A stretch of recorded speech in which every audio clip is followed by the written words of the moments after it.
His phone buzzed. A text from Kimball, his brother. The boys asked again when you'll come home. Elon didn't reply. Home was a hollow concept now.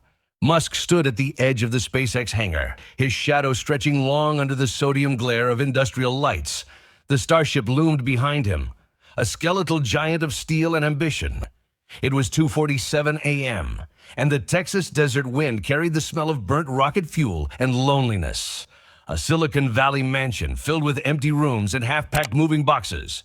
His youngest son's drawing still hung on the fridge, astronauts and red planets, but the boy's laughter had faded into the static of missed birthdays. Inside the control room, engineers huddled over monitors, their faces lit by the cold glow of data streams. The Starship launch was 3 days away, but the numbers were bleeding red. A fuel valve defect. A software glitch. Another delay. Elon's hands trembled slightly as he scrolled through the reports. Failure was a ghost that followed him from PayPal to Tesla, whispering through rocket explosions and factory fires. Mr. Musk. A young engineer approached, holding a tablet like an offering. The methane leak. It's worse than we thought. Elon stared past him at the rocket. I'll sleep when I'm dead, he'd once tweeted. Now, death felt closer than Mars. He thought of the factory worker in Fremont who'd collapsed on the Model 3 assembly line last year, overworked and underpaid. The man's face haunted him not because of guilt but recognition. They were the same. He dismissed the engineer with a nod and walked back to his office, a glass-walled cube cluttered with Mars colonization blueprints and a framed photo of his first rocket, the Falcon 1. 3 failures before it finally reached orbit. 3 funerals for his dreams. Alone, he opened an encrypted file labeled Phoenix. The file contained schematics for a neural interface, a machine meant to merge human consciousness with AI. To survive the stars, the notes read. But Elon knew the truth. It was a bridge between his mind and the void. 3 years earlier, during Tesla's production hell, he'd collapsed in the Gigafactory bathroom, his body shaking from amphetamines and exhaustion. That night, he'd called his father, for the first time in a decade. The conversation lasted 7 minutes. He had laughed. You're weak, just like your mother. Now, Elon traced the Phoenix schematics with a finger, imagining wires burrowing into his skull. The project was illegal, unethical, a violation of every oath he'd sworn to science. But Mars demanded sacrifice. The next morning, he was summoned to the Tesla boardroom. Shareholders are nervous, a director said, her voice crisp as a stock ticker. The Cybertruck delay, the SEC investigation. We need a win. Elon's gaze drifted to the window where a janitor scrubbed graffiti off the parking lot wall. Capitalism is a Cybertruck wreck. We'll accelerate Phoenix, he said suddenly. The room froze. Human trials. Next month.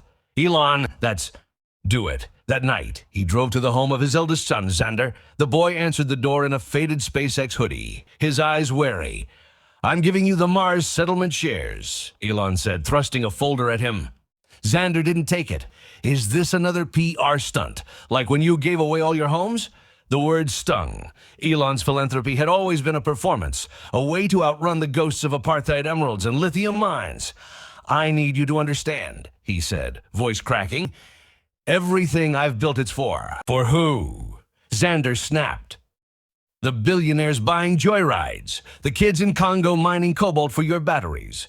Elon turned away, the folder trembling in his hand. He'd spent years justifying the costs, the union busting, the layoffs, the carbon-spewing private jets as necessary evils.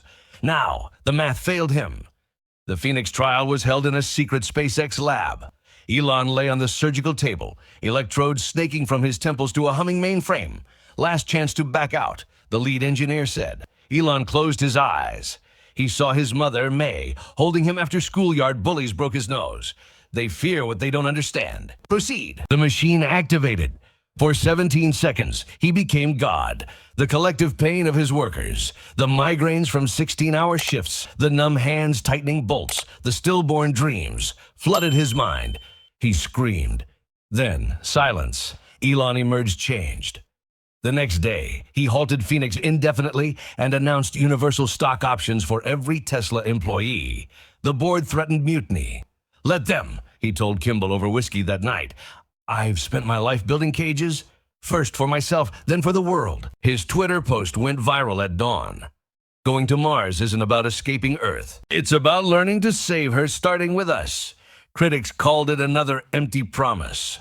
But in a Detroit homeless shelter, a former auto worker Tesla had laid off scanned the tweet on a cracked phone and allowed himself to hope. Elon never reached Mars. But in a Nevada desert where the gigafactory's solar panels stretched like a steel prairie, a child of a line worker touched a rocket model in the new on-site daycare and whispered, "Someday, the stars last felt possible." If you liked it, stay tuned for more stories and don't forget to subscribe so you never miss an update. I'd love to know where you're watching from. Drop your location in the comments. For more stories, click on the video on your screen right now.